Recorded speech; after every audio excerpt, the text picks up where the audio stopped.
Yeah, full batterie, mesdames et messieurs. Attention à vos petits yeux, ça va être éblouissant. What's up tout le monde, mon nom est Maxime Ouellet. Vous écoutez un J'en parlerai pas tant les semaines de même où est-ce que la littérature est pas si bonne que ça qui existe. En fait, c'est pas tant que c'est pas bon, c'est juste pas pour moi, mais je vous parle de tout ça après la musique d'intro qui commence d'être là.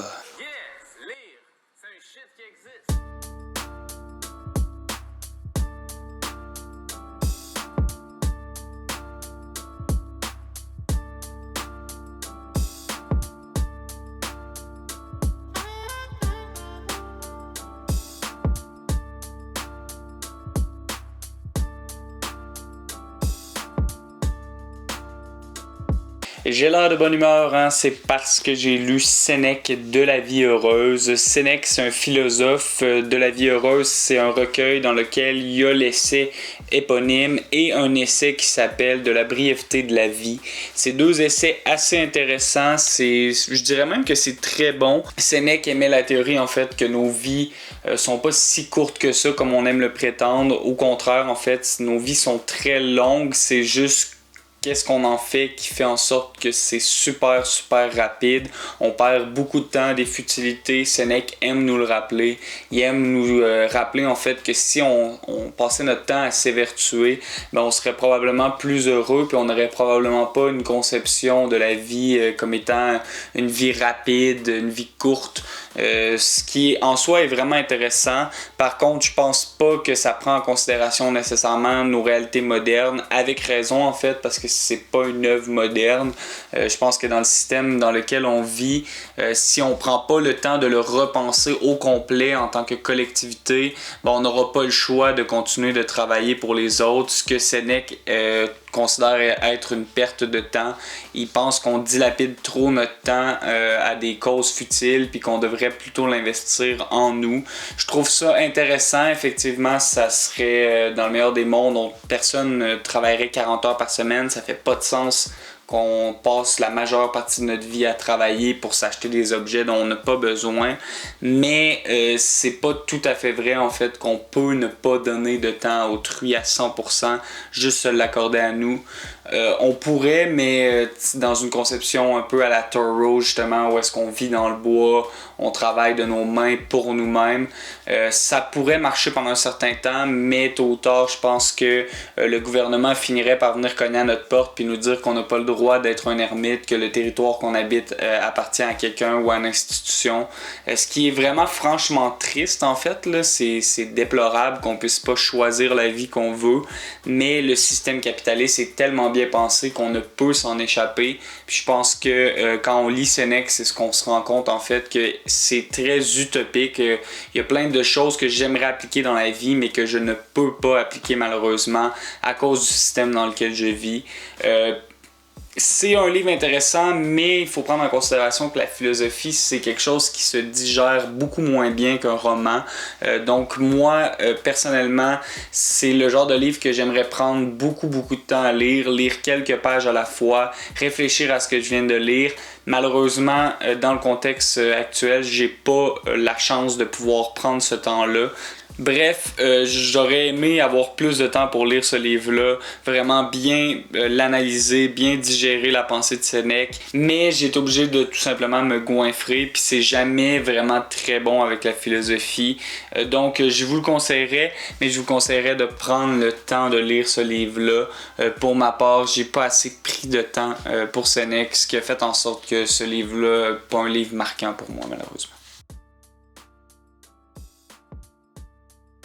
Je vous parle maintenant de cet imperceptible mouvement de Aude. C'est un recueil de nouvelles en fait qui est paru en 95 chez XYZ. C'est très correct dans le fond là, pour pas dire mauvais. J'ai vraiment pas aimé ça en fait là, les nouvelles. Je comprends là, que notre conception de la nouvelle avec la grande chute c'est formaté au bout, mais ça m'en prend quand même une mini ou quelque chose de psychologique, une chute qui est pas nécessairement une chute dramatique, mais quelque chose qui vient cloître la nouvelle de manière peut-être un peu mieux définie que ce que Aude fait. J'ai pas détesté ça. Il y a quelques nouvelles qui m'ont beaucoup plu. Entre autres, j'ai bien aimé les deux nouvelles qui parlent des relations père-fils et mère-fille, soit Le colis de Kyoto et L'envol du faucon. J'ai trouvé que c'était les deux nouvelles littéraires qui avaient vraiment le potentiel d'analyse le plus intéressant, parce qu'il y a une analyse sentimentale à faire, il y a une analyse psychologique également, il y a une évolution dans les personnages qui se fait dans un très court laps de temps. Donc ça, j'ai trouvé ça super intéressant. Par contre, le reste du recueil pour moi est vraiment, je n'utiliserai pas le terme médiocre là, mais très moyen. C'est pas le genre de recueil que je conseillerais à personne, pas du tout. Pour moi, ça tombe aux oubliettes. Je comprends ce que Aude a voulu faire. À la toute fin, il y a cet imperceptible mouvement qu'est la vie. J'ai l'impression qu'elle a voulu nous montrer plusieurs facettes de la vie.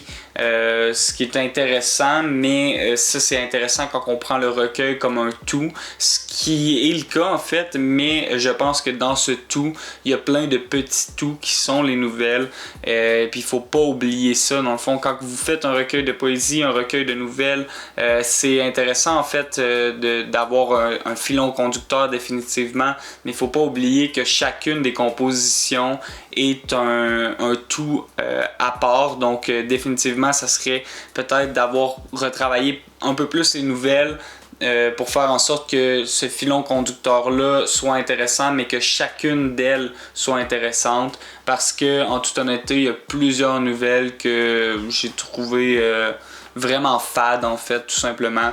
Oui, ça vient servir le propos ultime du recueil, mais comme je dis, pour moi, les nouvelles sont vraiment des tout à part, séparés. Donc, il faudrait que ces tout-là soient plus éclatants, un peu plus flamboyants, que la morale du recueil en soi ressorte peut-être un peu plus sur chacune des nouvelles.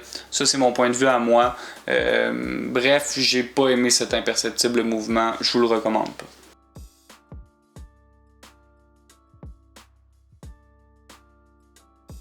Et je termine mon vidéo avec un mea culpa, parce que je disais au début du vidéo que j'avais lu 3 livres que j'ai pas vraiment aimés. Puis j'avais pas terminé le 3e, je l'avais commencé, mais je pensais que ça allait être une littérature qui allait être difficile. Puis finalement, j'ai eu un grand coup de cœur pour Elizabeth Smart à la hauteur de Grand Central Station. Je me suis assise et j'ai pleuré. C'est une traduction d'un livre qui est paru en 1945, dans lequel Elizabeth Smart raconte sa relation avec le poète George Barker. Elizabeth Smart est née à Ottawa en 1915. Elle vient d'une famille aisée. Elle a étudié entre autres à Londres. C'est là où est-ce qu'elle a fait la rencontre littéraire de George Barker. Elle est tombée follement amoureuse de ce poète britannique-là, qui a emménagé chez elle plus tard en Californie avec sa femme. Donc déjà en partant, on a une espèce de pivot dramatique qui vient habiter avec elle. Puis finalement, les deux tombent amoureux. Mais leur amour ne se concrétisera jamais par une union. En fait, ça va être vraiment un amour consumé de façon, je sais pas si c'est secrète, mais du moins c'est une relation d'adultère. Elizabeth Smart a eu 4 enfants de George Barker. Donc c'est sûr qu'au début, la raison du pourquoi ça me plaisait pas nécessairement, c'est que en fait c'est pas un roman, c'est de la poésie en prose. Puis c'est vraiment très métaphorique, et ça parle du thème de l'amour que j'ai mentionné plusieurs fois ne pas aimer.